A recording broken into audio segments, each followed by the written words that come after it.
Hello everyone, welcome to the History Pub. Yes.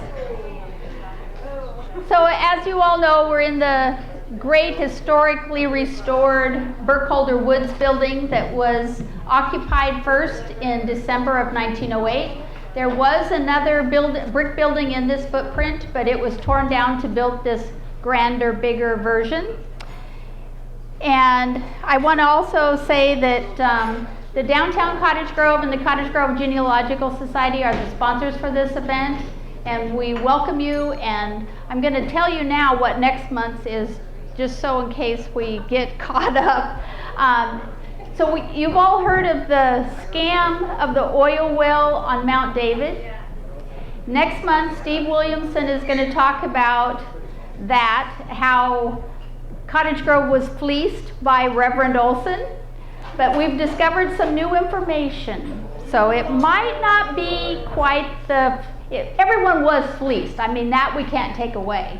But what he did with the money is something new. So I want to thank Bart also for this great venue, and he also is generous and supplies the trivia prizes. And I want to thank Jim Lockhart, our videographer, for doing these so they can be enjoyed later by people that couldn't show up, or if you just want to watch it again. And in Cottage Grove, we have a loose group of history partners that we call Partners in History. No, the members aren't loose. Yes. So those are the Cottage Grove Historical Museum, the Cottage Grove Genealogical Society, the Cottage Grove Historical Society, the Cottage Grove City Library, Bohemia Mining Museum, Singing Creek, and Oregon Aviation Museum. And next month we're all going to be meeting and try to plan something to collaborate in 2025. There are others in our community that have helped us preserve history, and that's the Woodard Family Foundation with their great grant to digitize the Cottage Grove Sentinel. And so if you would like to help with that effort, you can mail a check to the Cottage Grove Historical Museum, because they hold the fund for funds to digitize more of our local newspapers. And we're hoping before the end of this year they'll be available up to February 28, 1958. So that will get us from 1930 to 1958, which is grand. So tonight we have Joe Blakely. He's an author of 19 books, nonfiction and fiction, all about Oregon. His interest in writing books was piqued when he wrote the Bell Fountain Giant Killers. Ooh, I want to hear more about that. A miraculous basketball championship season by a tiny Oregon high school in 1937. He received an award from Lane County Historical Museum for his historical works relating to local, regional, and state history. His books have been cited on TV, radio, newspapers, and state magazines. Mr. Blakely is a self-published author who lives in Eugene since the 1950s. He has one son, Justin, and a stepson, John. In 2022, Mr. Blakely lost his wife, who died of Alzheimer's disease. His recent book is titled The Saturday Market Challenge, Confessions of an 84-year-old Author, Part Memoir, Saturday Market History, and a Race Against Time to sell 2,023 books in the year 2023. Welcome, Joseph Blakely. Thank you. The title of my new book is The Saturday Market Challenge, and I'm drinking a beer. So I'm really pleased to be in a place where I can have a beer while I'm talking to everybody. But I want to, before I go into my book that I really want to talk about, I want to just mention and talk about a few of the books that I've written so far to get me to this part. And when I'm at these places, I'm usually asked to start writing books. And well, I did really well in college. The only thing I seemed to do well in was to write term papers for my history writing class. And so in 2000, when I was 60 years old, I started writing history. And the first thing that I wrote to kind of get my feet wet was a manuscript about an old building that used to be in the bay abandoned. It was really, my wife and I at that time were taking photographs of pictures all over the state, and we ended up in the bay abandoned, and we found this dilapidated old building there, and you can see it in the sunlight. It really shows up. It was a good photo op in 2002 when I took that picture. What I did was I went one step further than taking the photograph. I decided to find out what it was like when it was what was it like when it was brand new? What was it? It turned out to be the largest condensed milk factory in the United States in 1918. It was a Nestle's, and they spurred a big dairy industry in Bandon. And once they made their condensed milk, they shipped it from Bandon. They didn't have highways at that time. They shipped it from Bandon to San Francisco and then to their big markets in the Orient. But I learned some really important lessons when I wrote this book, or this manuscript. And one was how to research it. And at the University of Oregon, they have a terrific microfilm department that you can use, and it's all about newspapers all over the state of Oregon, and helped me write this manuscript. And so my wife said, well, why don't you send it to the most prestigious historical society in the state of Oregon, the Oregon Historical Quarterly Magazine. So I sent it to them in, well, about 2001. And sure enough, the editor thought so highly of it, she published it for me, and it finally came out in the 2003 edition of their quarterly magazine. But another thing that I learned while writing this one was that I thought, man, that would be a great stage for a novel. So that's later on, I did write a novel using that as a stage. And this is the novel I wrote, The Heirloom, that goes with that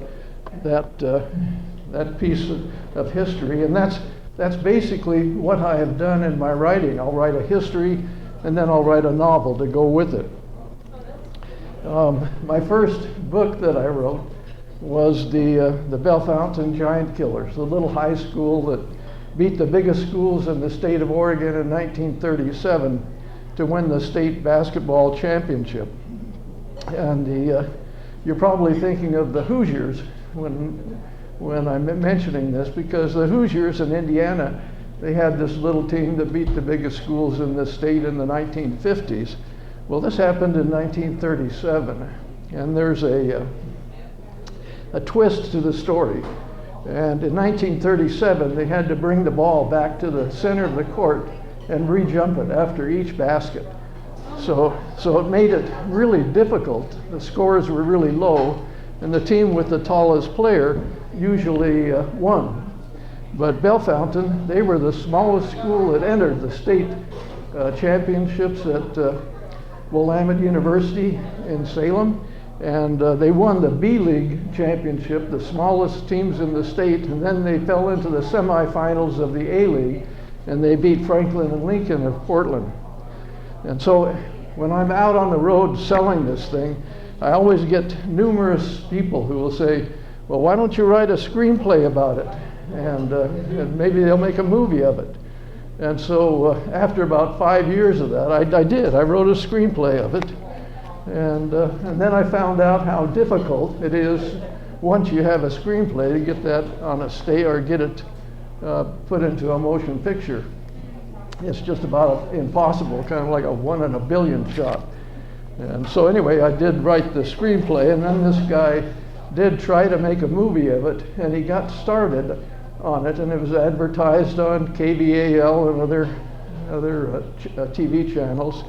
But he lost his funding, and he wasn't able to complete it. He says he's still working on it, but I don't think he will complete it. The other championship story I wrote was about the University of Oregon winning the very first NCAA basketball championship. And that happened in 1939, and it seemed to be a good follow-up to my little high school championship. And then I wrote another athletic baseball championship, Little Drain, Oregon, south of here. In 1958, won a national semi-pro baseball championship in 1958. And the twist in this story is that it's not just a championship story. It is a championship story, but what really highlighted it was that they were invited back to Wichita, Kansas, where they held the World Series of semi-pro baseball in 1958. Each team had each state had a representation, and Drain was the underdog to the whole tournament, and they started winning. Dan Luby told me he was the star of the player and star of the team, and he told me that they started winning, and it was just like magic. They kept winning, and then they got to the final game with the Alpine Cowboys of Texas. And the twist in this story is that this team they had to play against, the Alpine Cowboys, was sponsored by a multi-millionaire who built the finest semi-pro baseball stadium in the nation in this little town of Alpine, Texas. And money was no problem to him, and so he could buy the best players, and he really wanted to win this championship. Went along and became the biggest underdog of the whole tournament and beat him.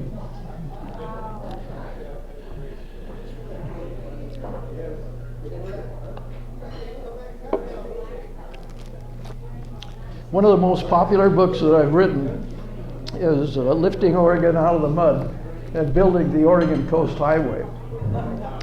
I'd heard about this snippet of information that the Oregon Coast Highway was called the Roosevelt Highway at one time, and I wanted to find out what happened and what led to that, and it resulted in the most popular book I've ever written.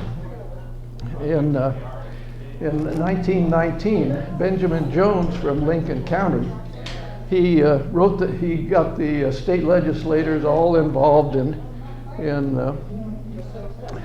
funding the Oregon Coast Highway, and at that same time, Teddy Roosevelt had passed away, and so they named the Oregon Coast Highway after him. And so after I got finished with this little book, it was just amazing. I mean, it was really popular. I'm not sure if it was the title, Lifting Oregon Out of the Mud. I had one lady come by my table one time. She said, "Well, I didn't know Oregon was sinking." And so, well, hopefully the rains will return. What really made this story was it started in 1913 when Oswald West, Oregon's 14th governor, he wrote the legislation to set aside the Oregon beaches as the first Oregon Coast Highway. But it had really a good start. And then the ending, I was at the archives in Salem at the Oregon Department of Transportation, and somehow or another I got up into the bridge department, and I met the director, and he set me down at this table that and gave me a notebook like this, 8.5 by 11, and said, "Look through it," and it had all these photographs of all these bridges on the Oregon Coast Highway, the first time that anybody really had access to them. And so he said, "Just put a sticky tab on the ones you want, and I'll have a disc ready for you when you leave." And I did, and I knew at that time that it was a perfect ending to my first book. I got the rights back to it and republished it in a different format and put more photographs in it, and it's continued to be my bestseller. But this idea of writing the history and then writing a novel to go with it is what I do. So I wrote the novel Kidnapped on Oregon's Coast Highway in 1926, And it's a chase from Brookings all the way to Astoria, where the climax takes place at the 125-foot tall Astoria column. And it finally dawned on me about 8 years later that I should finish writing about the Oregon Coast Highway, because people kept asking me, well, when did they build the highway across Neahkahnie Mountain? And when did they build the tallest bridge in Oregon down by Brookings, the Thomas Creek Bridge? And so I wrote the ending of building the Oregon Coast Highway. And this ends in 1966 with the building of the Astoria-Megler Bridge, but also includes all the information related to the highway in a time log going from 36 to 66. And the novel that goes with that one is Murder on Oregon's Coast Highway, 1961, and it's a chase from Astoria down to Brookings. And it's in the opposite direction, and takes place at the climax in this one takes place at the 350 feet tall Thomas Creek Bridge. And so that's kind of the way I got started here. I also have two really great biographies that I'm very proud of, and one is of Oswald West, Oregon's 14th governor, who wrote the legislation to set aside our Oregon beaches in 1913. It also includes the legendary story of his little petite secretary, Fern Hobbs. The other biography is of William Finley, one of Oregon's greatest conservationists. He saved bird refuges all over the state of Oregon and animal refuges too. He saved Malheur in eastern Oregon and Lower Klamath Refuge, and etc. And so that kind of brings me now to my story, my newest book, The Saturday Market Challenge, the confessions of an 84-year-old author. And what I do is I tell you how, if anybody in here is an aspiring writer, you might want to read this book, because I go into a lot of detail on how I go to each venue and how I sell books at each one. And that's the thread really that holds this story together, and I will include some memoir and some history of Eugene's historic Saturday market. TikTok, what will unfold? Before my wife, Sandra, died of Alzheimer's disease in January of 2022, she wrote this poem, TikTok.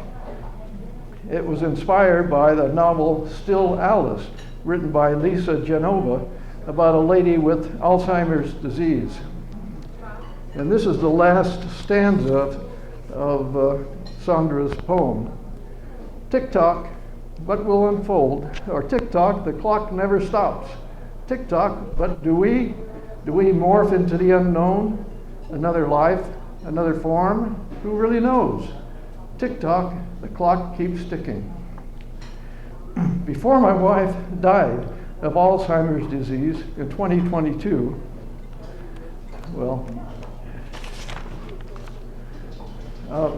I was really grieving when this happened. I mean, it was to me, it was really a life-threatening situation, and I had a fork in the road.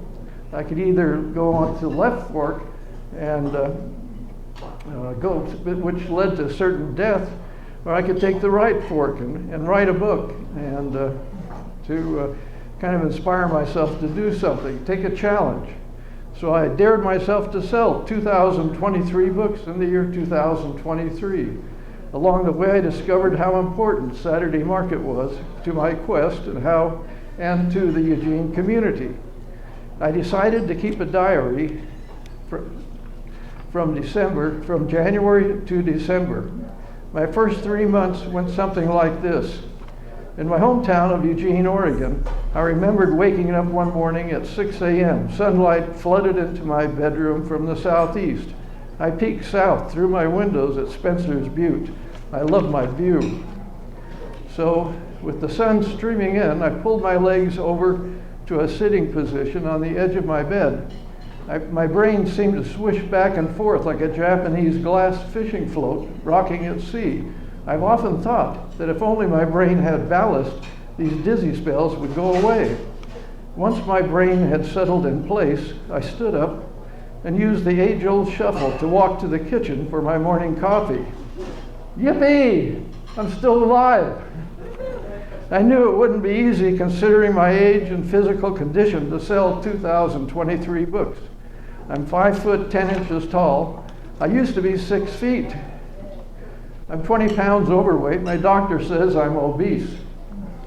I have brown hair, thinning and turning white. I have brown squinty eyes behind glasses. My eyebrows have vanished. My blood pressure borders on high, and I'm missing 2 front teeth in my lower jaw. At my age, my health could change in the blink of an eye. Doctors and nurses always ask me, do you have shortness of breath? At 84, I'm lucky to be breathing at all. I also have occasional episodes of vertigo. My esteemed older brother said after a bout of vertigo and falling on his face, gravity does exist. My theories on preventing vertigo were to concentrate on vertical lines and throw out the microwave. I found out afterwards my theories were useless. While walking to the kitchen one day, I suddenly blacked out and collapsed on a pile of books. Hey, my books are good for something. My sales in the first 3 months of the year, January through March, are usually slow. Yet for January and February, I managed to sell 165 books to gift stores, a garage sale, museums, and online sales. When March began, I hoped to sell my books at Yahat's 51st Spring and Arts Craft Show. This was a show that had been going for 51 years. It was successful. I needed to get in there to help sell my books to reach my goal. I emailed the event organizer and politely asked her to let me come as a vendor to the event. No response. In another email, I tried another maneuver. Can't you help out an old man? Failed again. In my third attempt, I tossed in some references from well-known Oregon writers, Bob Welch and Bill Sullivan. I didn't hear back. I learned that the event organizer only wanted to be contacted through texting. In desperation, I had my son teach me how to text. In my texting to her, I grumbled and begged passionately for a table at the event. Because of my begging, I was finally put on a waiting list. Poor weather conditions were making a few vendors opt out. 3 days before the event, the organizer texted me that there was an opening. I was in. The morning before the event at the motel, I looked in the mirror at my aging body. Circles under my eyes, eerie-looking fatty hips, protruding belly, and a drop of moisture hanging from my nose. I seriously wondered if I had enough energy to withstand the grind of selling my books for 7 hours. Face yourself, I kept saying to my reflection. By day's end, I'd sold 35 books. Wow. The next day, I drove into the Commons building in Yahat's about 9:45 a.m. Before entering the building, I noticed 2 large signs posted on Highway 101 advertising a book sale. They were advertising a fundraiser for a book sale for the Yahat's library. And my position in the venue was I was right in the hallway, so everybody had to pass by my booth. And the fundraiser was in the basement, and it was almost too good to be true. No day of sales would be, and I was the only new book salesperson in the whole thing. No day of sales would be complete without a Bigfoot story. One couple looking at my Bigfoot books asked, "Have you ever seen Bigfoot?" I told them that I had. In 1990, I was driving on the back roads from Eugene to Alsea, and the back road at that time was a gravel road. And I just passed Alsea Falls. I was going to plant trees on some property that I owned there, and I had my little red pickup, and in the back I had all these seedlings, and my dog Rosebud was curled up in the passenger seat. And just as I passed Alsea Falls, Bigfoot came out of the forest on the right-hand side, nonchalantly crossed in front of me, didn't notice me, and walked and disappeared into the forest on the other side. And so the lady said, the lady responded, "That's close to where we live. We live east of Walport off Highway number 34. We think we heard him in the forest behind our home."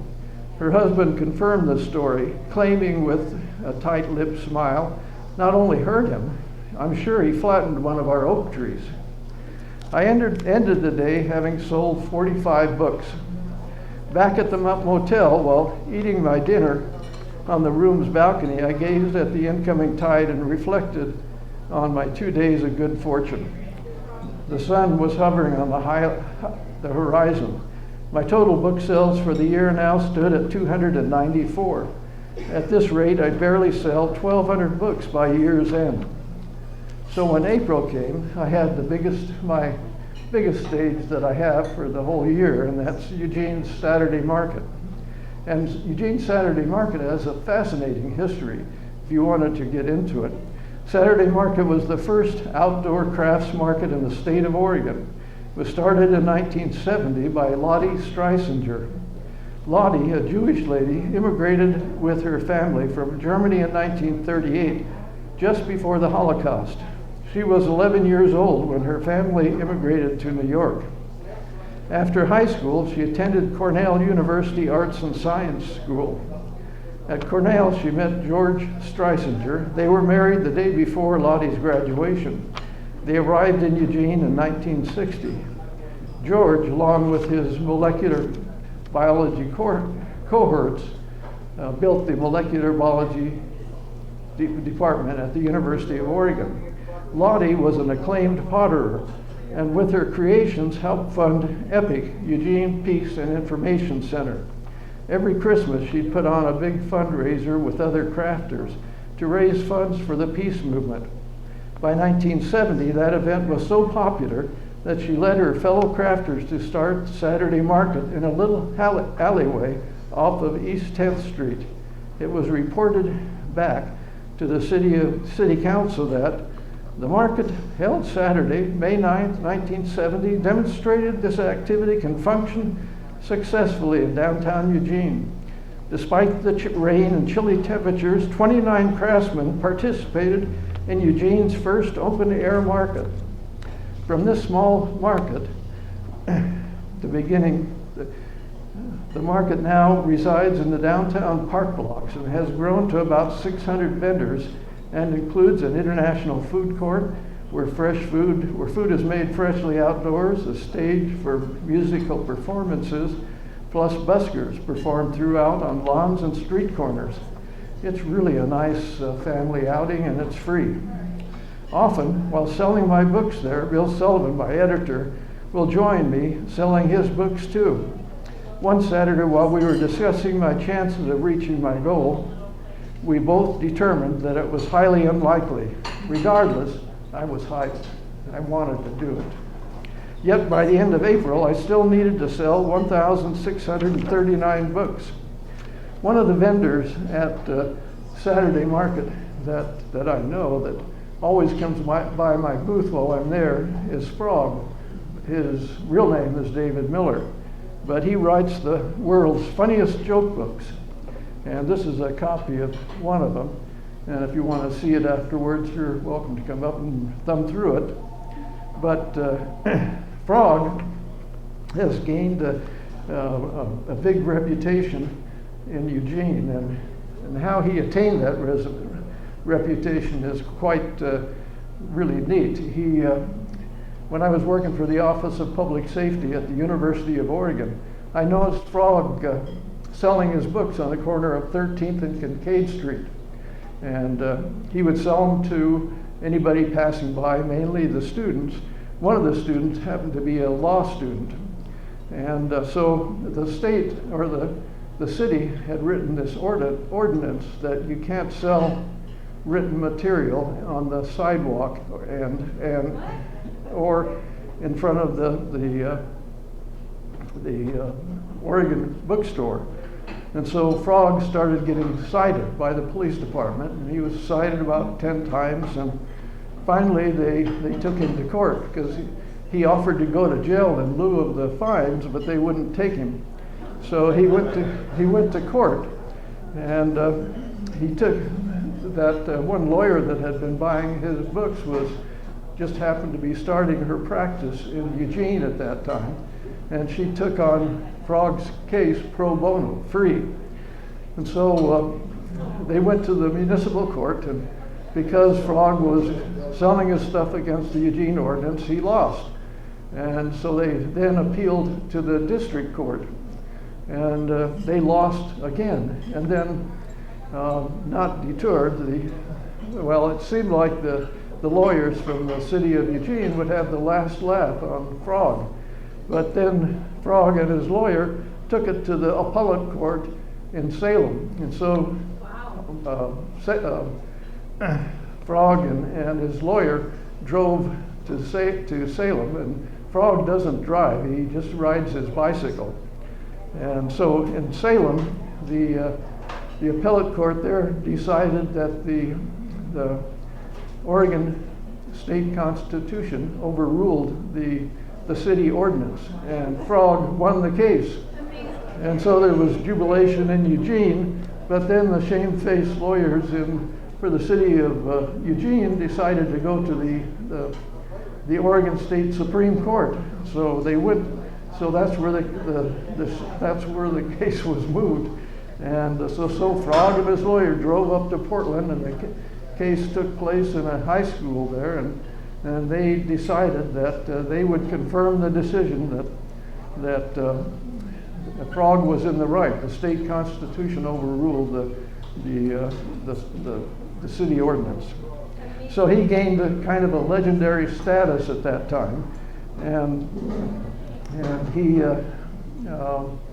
people just really liked him, and he keeps selling his books at the Saturday Market and other venues around town, and he still sells his books on the corner of 13th and Kincaid. So here's a couple of jokes from Frog. Do you know why birds stick together? I don't see any answers out there. Velcro. Why was the magician late? Why was the magician late for work? He was having a bad hair day. One time, Frog came by my table, my booth, and said, "I only know 25 letters in the alphabet." And I looked puzzled, and Frog said, "And I don't know why." So. Can I share my favorite Frog joke? Yeah. What happened to the frog who parked in the fire lane? I don't know. He got towed.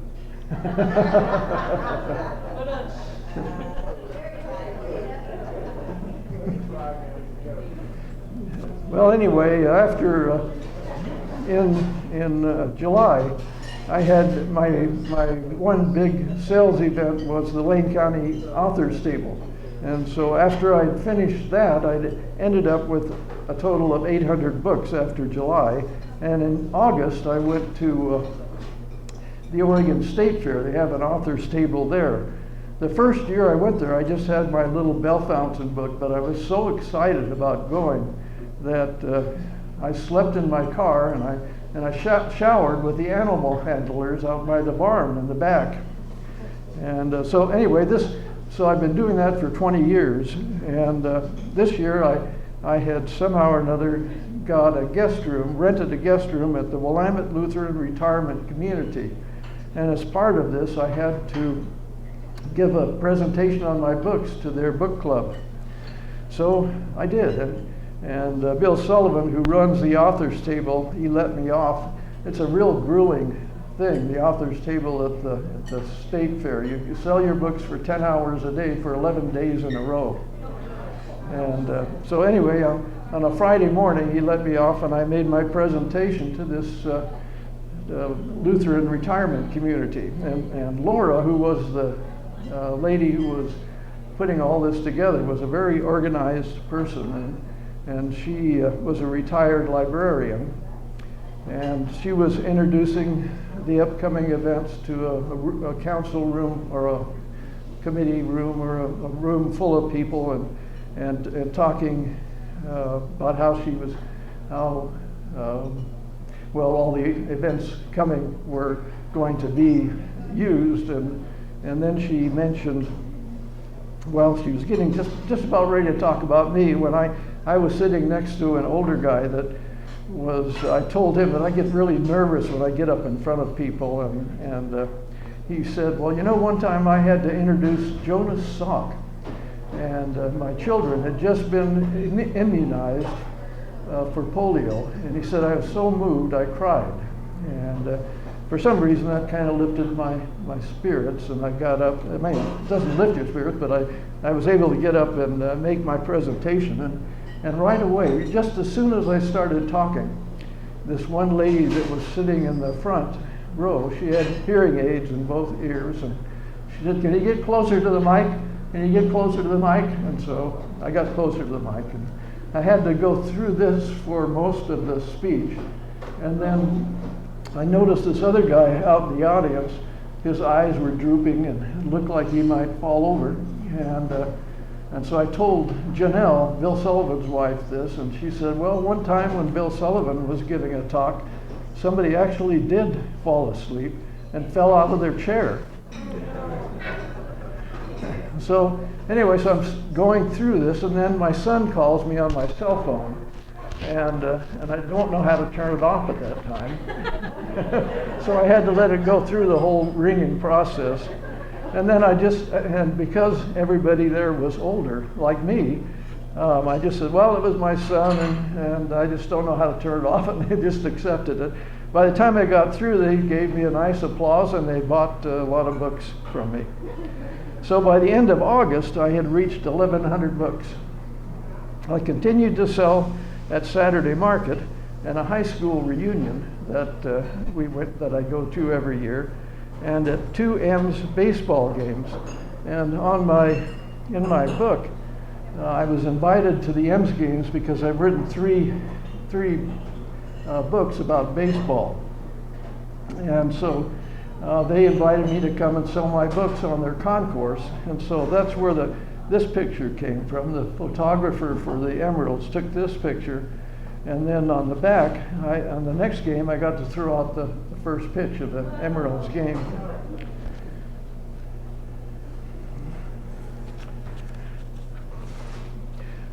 One of the highlights of my life is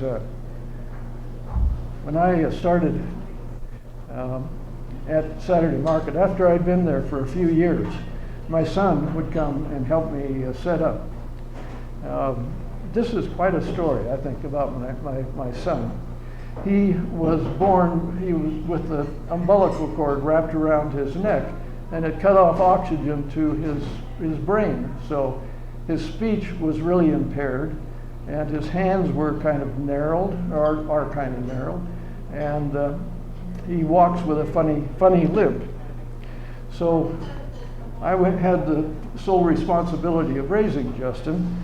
So I had to become aware of all the laws and things that were out there that would help save my son getting through school.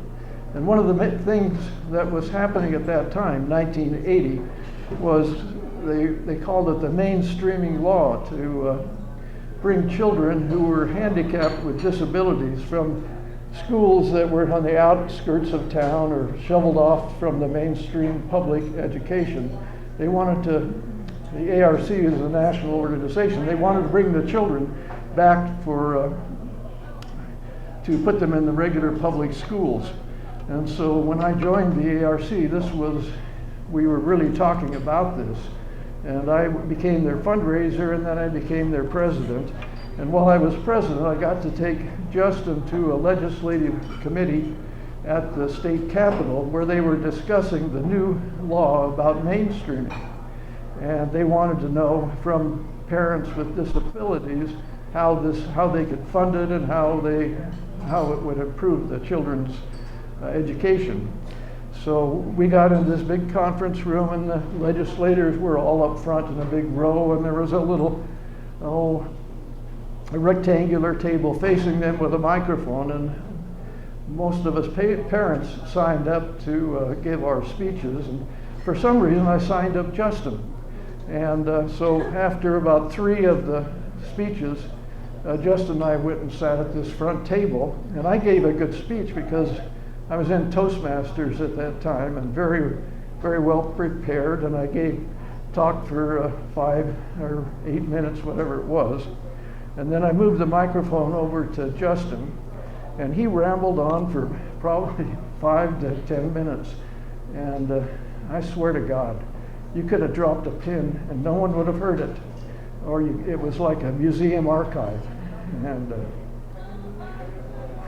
I was so impressed with the deference shown my son in that room.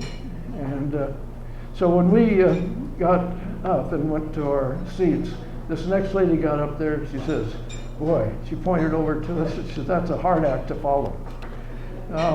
One other way I thought of to integrate Justin in grade school, at Adams Grade School, they had a talent show. Because of his handicaps, he was made fun of by other kids.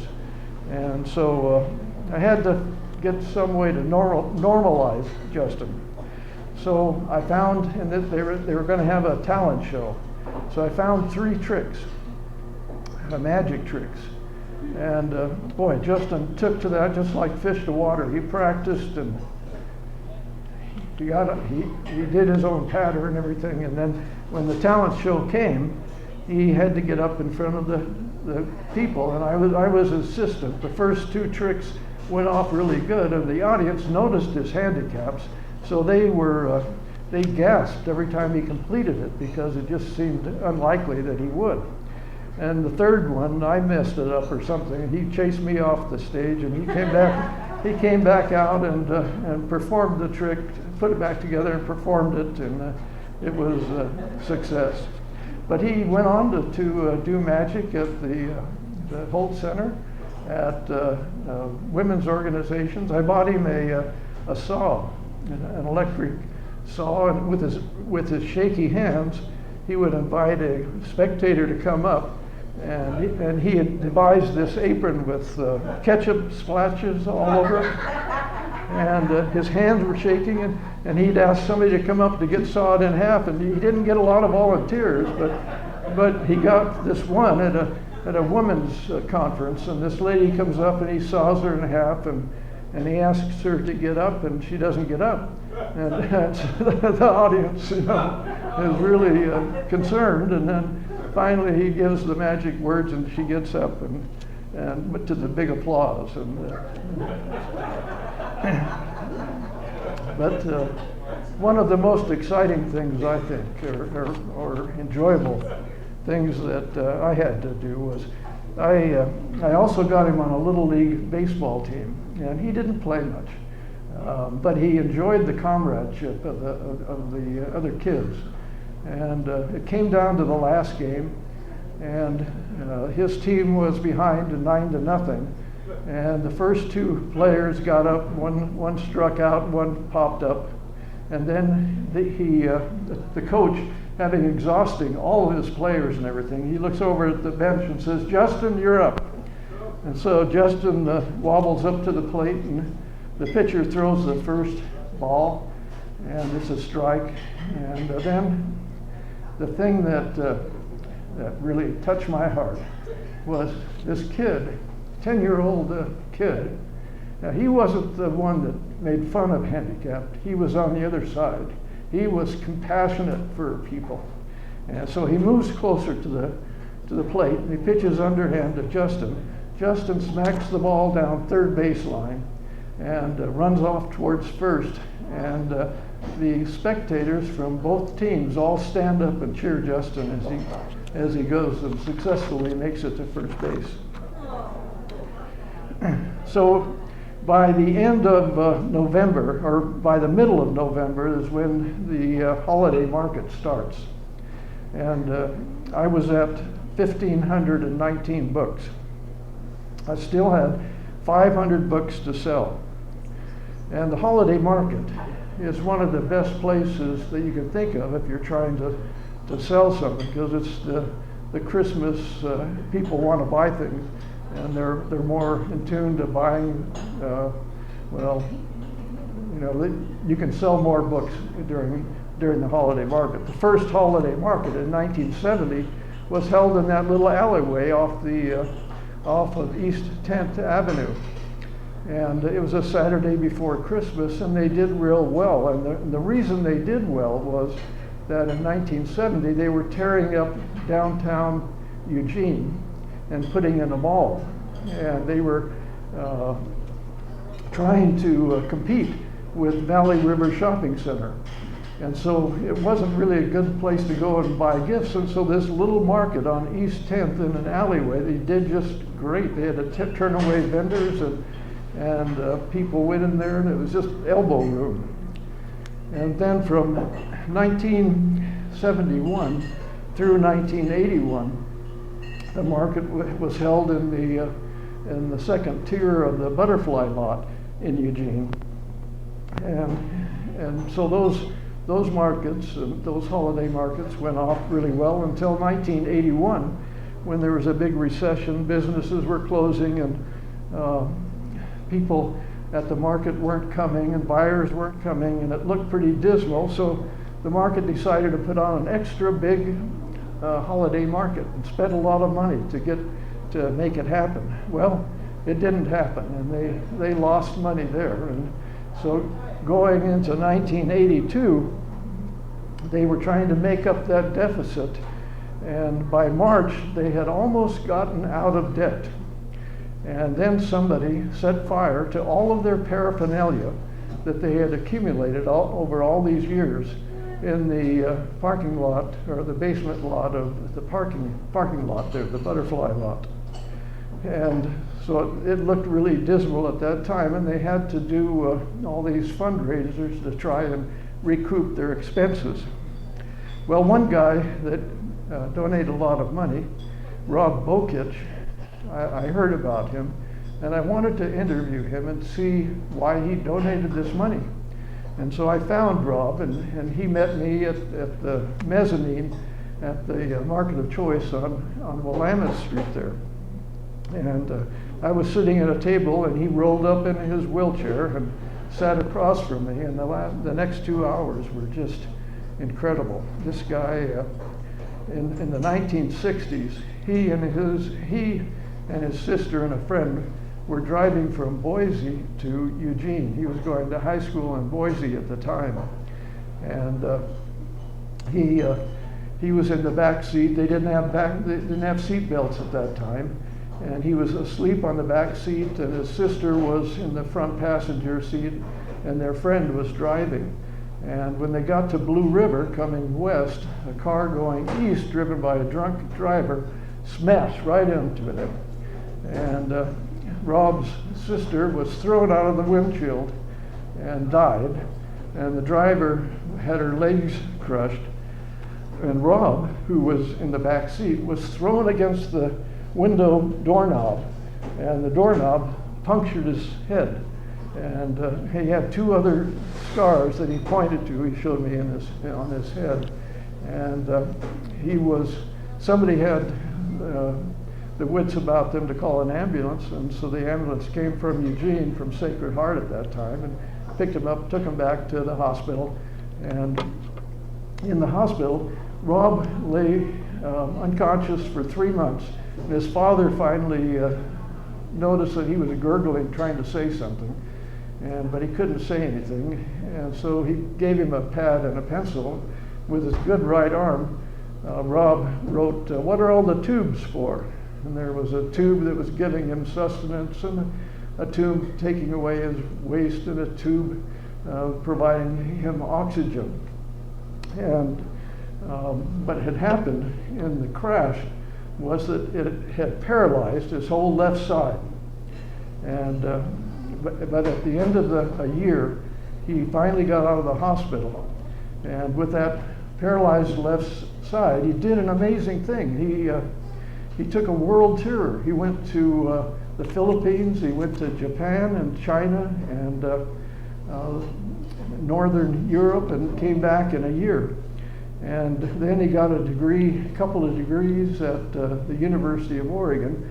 And while he was getting the degree, he went to a friend's house in Springfield and noticed that they had bought this big chair, this beanbag chair. And he decided right at that time that he would make pillow furniture. He would use drapery material and stuff it with foam rubber. And so that's what he did. And then the thing was that he needed a venue in order to sell that. And so Saturday Market was just about the only venue available for something like that. And he started going to the venue, and of course, when you first start out at Saturday Market, the first few years are pretty lean, and then he started paying expenses and making some money. And he told me in all this earnestness, you know, that he said, I owe the market a lot. And so he donated $1,000 to them, which is 1982, and from him was a pretty big sum. And to help the market get over this hurdle of all their indebtedness.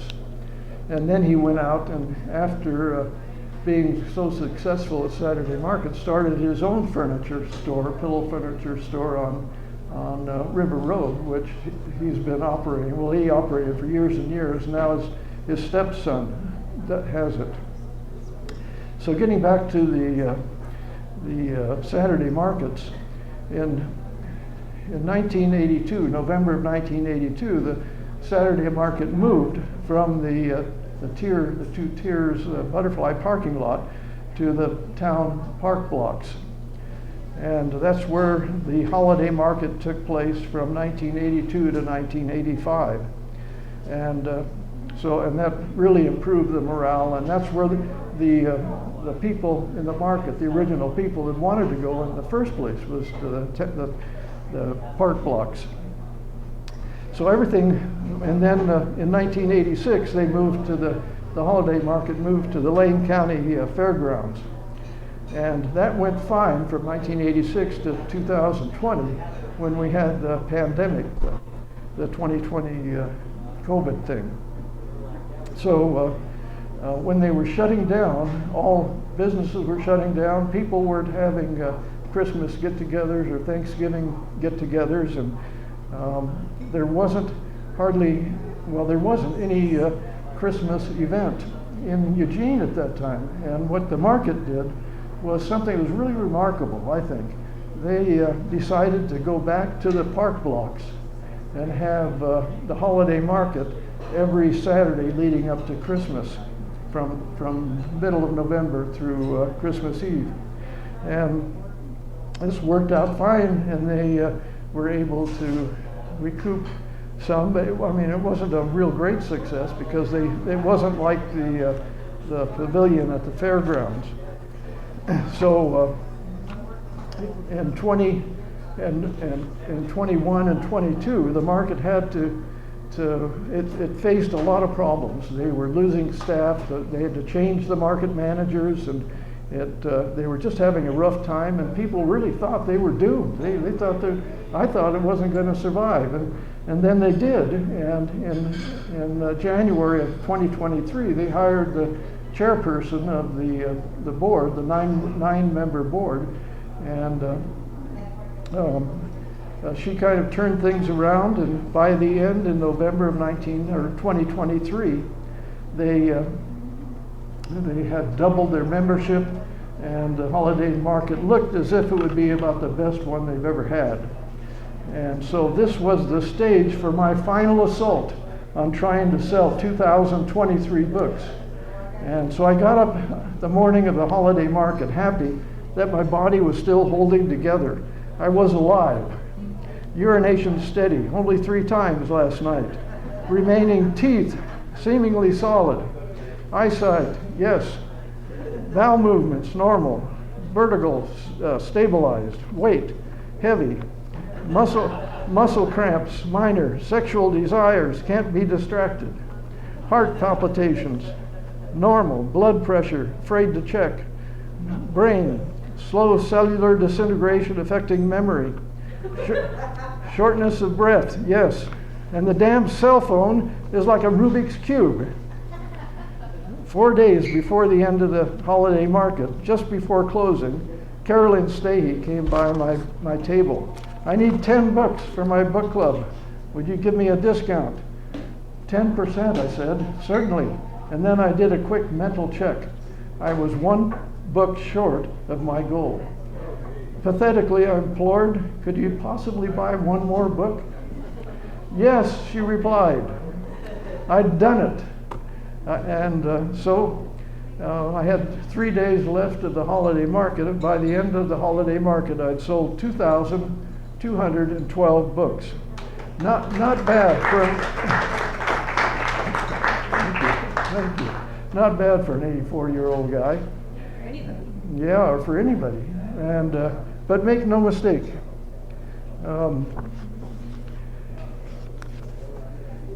My achievement would not have happened without Eugene's Saturday and holiday markets. Board members and staff offered me encouragement every step of the way.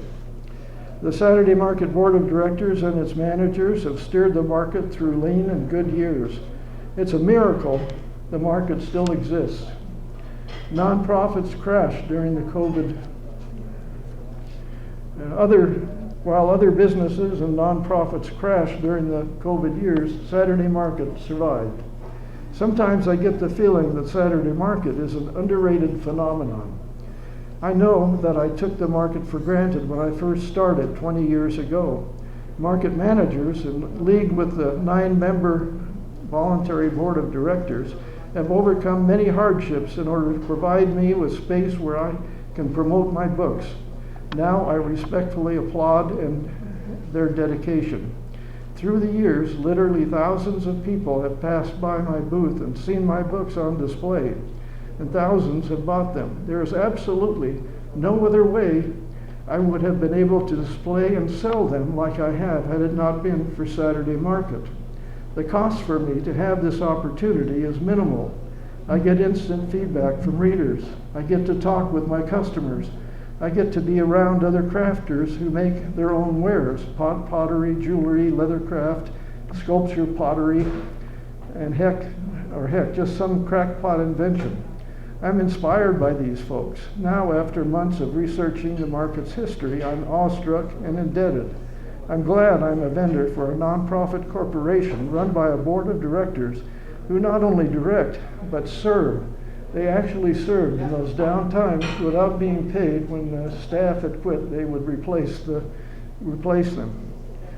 So this is their mission statement: to promote the public appreciation and advance the awareness of local art and artisans, to promote and advance the growth and development of new business, to promote and advance the arts and sciences, to promote community education and networking, to promote the social welfare of the community. I think those goals could serve as a model for all of us, including the 84-year-olds out there who are confronting a fork in the road. To them I say, don't give up. Take the right fork, even if it means setting yourself a seemingly impossible challenge. Tick-tock, the clock keeps ticking.